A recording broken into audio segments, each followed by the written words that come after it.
La République du Cameroun est un pays d'Afrique centrale et occidentale, réputé comme l'Afrique en miniature, est aussi l'estuaire important des pays voisins au nord-est. Par son environnement naturel et riche, ce morceau de terre élève son peuple laborieux et courageux et également donne naissance aux coutumes folkloriques, l'histoire et la culture unique. Ces dernières années, avec la croissance rapide de l'économie globale du Cameroun, en particulier la mise en œuvre de nombreux projets de grande envergure, on demande un réseau routier de transport à plus haut niveau. Les routes au Cameroun sont classées en NPD, dont 18 routes de classe N, qui sont liées au chef-lieu de chaque région, à la capitale Yaoundé, ainsi qu'aux pays voisins. L'autoroute Yaoundé-Douala fait partie importante de la route nationale N3, d'une longueur totale d'environ 240 km, qui connecte le centre politique et celui économique du Cameroun. Elle joue aussi un rôle important dans le corridor en Afrique centrale, par où les marchandises sont transportées. En section locale de la N3, les caractéristiques de la vue en plan et des profils en long sont défavorables, les accidents sont donc fréquents. À cause du trafic presque saturé, elle ne peut plus s'adapter aux besoins du développement rapide économique de la région. Il est urgent de créer un corridor rapide à haut niveau afin de fournir les services de transport meilleurs. Le projet de l'autoroute Yaoundé-Douala rentre dans le cadre de la mise en œuvre de la politique des grandes réalisations définie par son Excellence Paul Biya, président de la République, chef de l'État. L'autoroute Yaoundé-Douala est parallèle à la N3, d'une longueur totale d'environ 195 km. C'est une autoroute bidirectionnelle à 4 voies et à la vitesse de 110 km/h. Elle est caractérisée par ses indicateurs en plan et longitudinaux à haut niveau.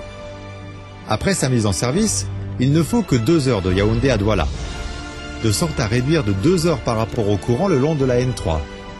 Et la sécurité de roulement est assurée de manière meilleure. De plus, la construction du projet jouera un rôle positif dans l'amélioration de l'image du pays, dans la construction du réseau autoroutier national, dans la promotion des liens socio-économiques entre deux grandes villes, dans l'entraînement du développement économique des zones autoroutières et dans l'amélioration du niveau de vie des habitants au Cameroun. L'autoroute Yaoundé-Douala prend son origine à 1 km environ au nord-ouest de Nkonkoumou. Récemment, il est prévu un carrefour entre la liaison et la route existante. Et à l'avenir, un échangeur sera mis en place pour accorder la voie du contournement ouest de la ville Yaoundé. Elle se termine à 8,5 km environ au nord-est de l'aéroport international de Douala. En phase 1, la distance de 100 km fait l'objet de l'étude d'avant-projet détaillée, mais la distance réelle à construire sera limitée par le financement de 568 millions de dollars. À l'intersection entre la première section et la D55, il est prévu l'échangeur de Bodmont qui divise l'autoroute en 2 phases provisoires. La section de la phase 1 est dans la région vallonnée dans le centre-ouest du Cameroun en s'orientant de l'est à l'ouest.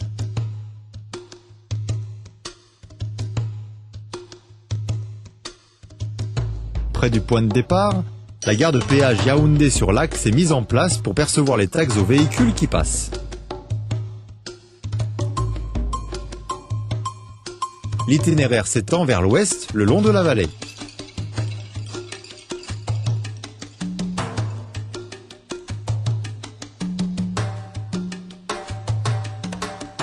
À Lobo, il est implanté l'échangeur de Lobo au PK20 plus 360 qui lie l'autoroute et la route de Botmakak à Yaoundé.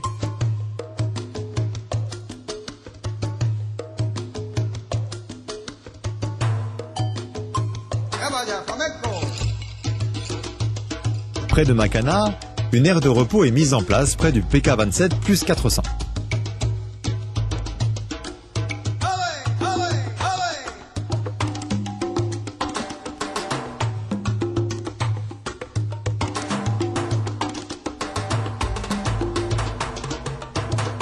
Le tracé se prolonge dans l'ensemble le long de la rive nord du fleuve Djel.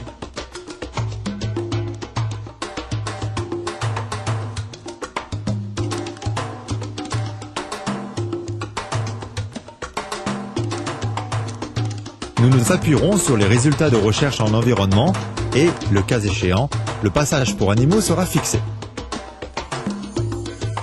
Il passe par Mayos, Près du PK 44 plus 950, une passerelle est prévue pour relier l'autoroute aux routes riveraines. En traversant le nord de Pan-Macaque, il continue vers l'ouest jusqu'à côté de Nongland.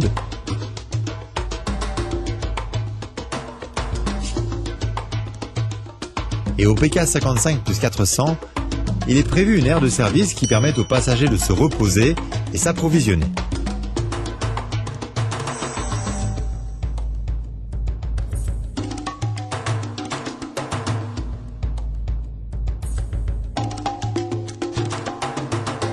Le tracé serpente dans la belle forêt tropicale.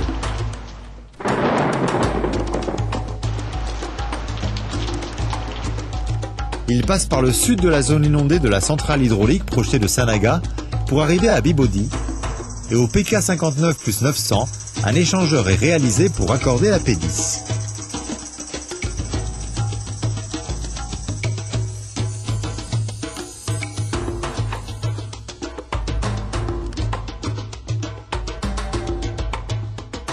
À l'est de Limay, un grand pont est prévu pour franchir le fleuve Pougoué et l'aval de la zone inondée de la centrale, de manière à minimiser les impacts sur l'autoroute.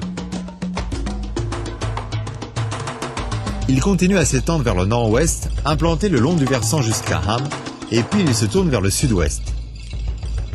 Il passe par Bong et Tamalon.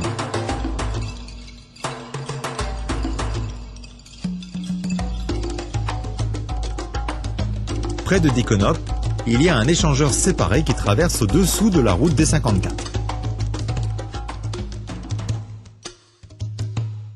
À l'est de Dibang, une aire de repos est mise en place.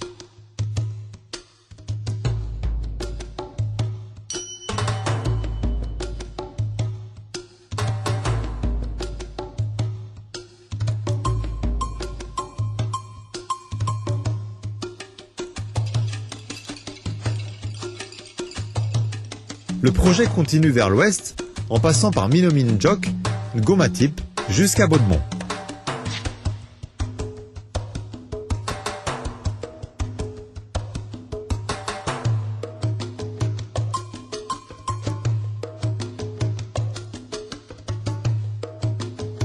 Au PK 98 plus 900, il est prévu l'échangeur de Baudemont pour accorder la D55.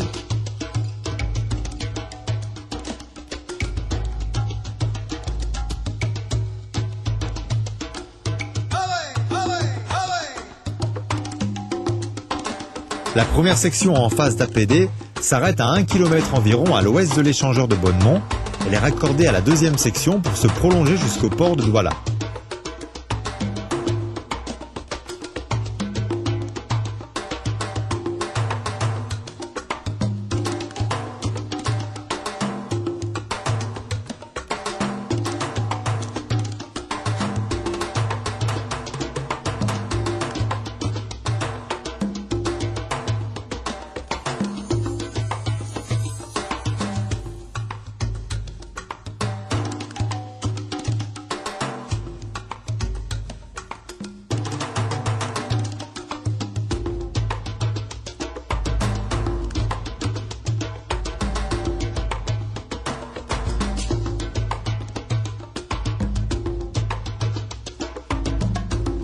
Le devis quantitatif estimé de la phase 1 comprend 18 millions de mètres cubes de terrassement, 9 grands ponts faisant une longueur totale de 2700 mètres, 2 ponts moyens et petits faisant une longueur totale de 100 mètres, 24 ponts passage de 700 mètres, 130 dallos, 27 passerelles, 3 échangeurs, une aire de service, 2 aires de repos, une gare de péage sur l'axe et 3 gares de péage sur bretelle.